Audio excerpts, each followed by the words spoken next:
চলুন সরাসরি আজকের মূল বিষয়ে প্রবেশ করা যাক। আজকের এই বিশ্লেষণে আমরা দক্ষিণ এশিয়ার সবচেয়ে কাছের প্রতিবেশী এবং সর্ববৃহৎ দেশটিকে নিয়ে কথা বলতে যাচ্ছি।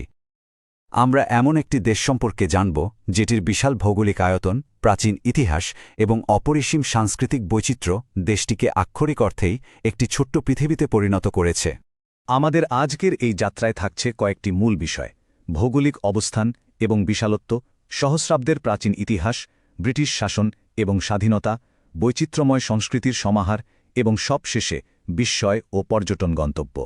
প্রথমেই আসা যাক ১ নম্বর বিষয়ে, ভৌগোলিক অবস্থান এবং বিশালত্ব। একটি দেশ ঠিক কতটা বড় হতে পারে তার চমৎকার একটা ধারণা পাওয়া যাবে এখান থেকে। প্রায় ১৫০ কোটি মানুষ, ভাবা যায়? জনসংখ্যার দিক থেকে চীনের ঠিক পরে বিশ্বের দ্বিতীয় বৃহত্তম দেশ হল ভারত। এই বিপুল সংখ্যক মানুষের বসবাসই কিন্তু দেশটিকে অভাবনীয় মাত্রায় বৈচিত্র্যময় করে তুলেছে। আয়তনের দিক থেকেও এটি কিন্তু পিছিয়ে নেই, বিশ্বের ৭ম বৃহত্তম দেশ। মোট আয়তন প্রায় ৩২,৮৭,৫৯০ বর্গ কিলোমিটার। আর শুধু রাজধানী নয়াদিল্লিতেই বসবাস করছে প্রায় ১,৩০,০০,০০০ বা ১৩ মিলিয়ন মানুষ। একটা শহরের ভেতরেই এত মানুষের বাস দেশটির বিশালত্বেরই একটা দারুণ প্রমাণ, তাই না? সীমানার দিকে তাকালে রীতিমতো অবাক হতে হয়।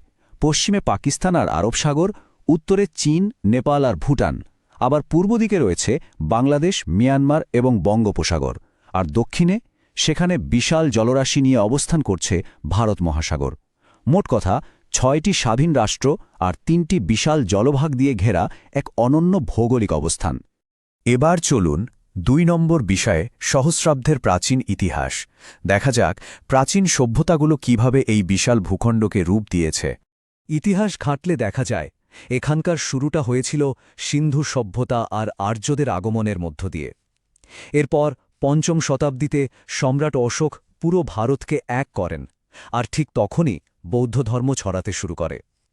৮ম থেকে একাদশ শতকের দিকে এখানে ইসলামের আগমন ও শক্ত অবস্থান তৈরি হয়। এরপর ১২০৬ সাল কুতুবুদ্দিন আইবেকের হাত ধরে প্রতিষ্ঠিত হয় দিল্লি সালতানাত। দিল্লি সালতানাতের পর ১৫২৬ সালে আসে আরেক বিশাল পরিবর্তন, মুঘল সাম্রাজ্যের উত্থান। তারা আগের শাসকদের সরিয়ে ক্ষমতা নেয় এবং পুরো অঞ্চলে বেশ শক্ত একটা রাজনৈতিক ঐক্য ফিরিয়ে আনে। ভারতের ইতিহাসে এটা সত্যি অত্যন্ত তাৎপর্যপূর্ণ একটি অধ্যায়। ৩ নম্বর অংশে আমরা জানব ঔপনিবেশিক যুগ, অর্থাৎ ব্রিটিশ শাসন এবং স্বাধীনতা লাভের গল্প। সপ্তদশ শতাব্দীতে মুঘলদের যখন পতন শুরু হয়, ঠিক তখনই সুযোগ পেয়ে ইউরোপীয়রা আসা শুরু করে। অবশেষে বিজয়ীদের খাতায় নাম লেখায় ব্রিটিশরা। ১৭৭৪ সালে ওয়ারেন হেস্টিংস হন প্রথম গভর্নর জেনারেল। এরপর ১৮৭৬ সালে রানী ভিক্টোরিয়াকে ভারতের সম্রাজ্ঞী ঘোষণা করা হয় এবং ভারত সরাসরি ব্রিটিশদের অধীনে চলে যায়। এই শাসনের চূড়ান্ত অবসান ঘটে ১৯৪৭ সালে, কাঙ্ক্ষিত স্বাধীনতার মধ্য দিয়ে। তবে এই প্রায় ২০০ বছরের ব্রিটিশ শাসনের অবসান কিন্তু রাতারাতি হয়নি। স্বাধীনতা ফিরে পাওয়ার এই অর্জন সম্ভব হয়েছিল অসংখ্য মানুষের বীরত্বপূর্ণ আত্মত্যাগ আর ধারাবাহিক দেশপ্রেমিক আন্দোলনের ফলেই। ইতিহাস থেকে বেরিয়ে এবার ৪ নম্বর অংশে নজর দেওয়া যাক, বৈচিত্র্যময় সংস্কৃতির সমাহার। এখানকার জীবন্ত সাংস্কৃতিক রূপটা ঠিক কেমন? এখানে এক দারুণ ব্যাপার দেখা যায়। দক্ষিণ, উত্তর বা উত্তর পূর্বের মতো বড় অঞ্চলগুলোর যেমন নিজস্ব ঢং বা সংস্কৃতি আছে, ঠিক তেমনি প্রতিটি আলাদা রাজ্যেরও আবার নিজেদের একদম নিজস্ব সাংস্কৃতিক স্বাতন্ত্র্য রয়েছে। এরকম দ্বৈত সংস্কৃতির সহাবস্থান পৃথিবীতে খুব কমই দেখা যায়। ৮৪৪ সংখ্যাটি একটু খেয়াল করুন। এটা শুধু একটা সংখ্যা নয়, বরং অবিশ্বাস্য এক বৈচিত্র্যের অকাট্য প্রমাণ। এই ৮৪৪ হল এখানকার মানুষের ব্যবহৃত ভিন্ন ভিন্ন উপভাষার সংখ্যা। এর পাশাপাশি আবার ১৭টি প্রধান ভাষাও আছে। এতগুলো ভাষার উপভাষার ব্যবহারই বুঝিয়ে দেয় সংস্কৃতির দিক থেকে এমন বৈচিত্র্যময় দেশ পৃথিবীতে হয়তো আর দ্বিতীয়টি নেই। সবশেষে ৫ নম্বর অংশ, বিস্ময় এবং পর্যটন গন্তব্য। দেখা যাক পর্যটকদের জন্য কি কি দারুণ বিষয় লুকিয়ে আছে এখানে।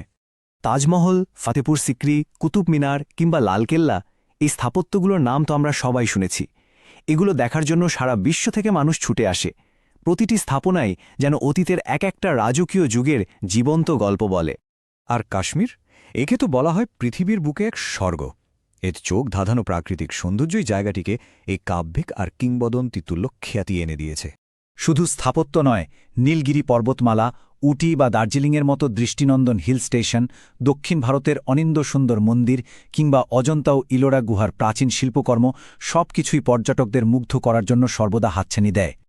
পাহাড়, উপত্যকা, মরুভূমি, নদী এবং হ্রদ কি নেই এখানে? পুরো পৃথিবীর সব প্রাকৃতিক বৈচিত্র্য যেন একটি মাত্র দেশের সীমানায় পরম যত্নে জড়ো করা আছে, আর ঠিক এ কারণেই একে একটি মিনি ওয়ার্ল্ড বা ছোট্ট পৃথিবী বলা হয়। হাজার বছরের ইতিহাস, অন্তহীন সাংস্কৃতিক বৈচিত্র্য আর চোখ জুড়ানো প্রকৃতিতে ভরপুর এই ছোট্ট পৃথিবীর ঠিক কোন অংশটি প্রথমে ঘুরে দেখতে সবচেয়ে বেশি ইচ্ছে করছে? ইতিহাস নাকি প্রকৃতি? এই প্রশ্নটি রেখেই আজকের বিশ্লেষণ এখানেই শেষ করছি।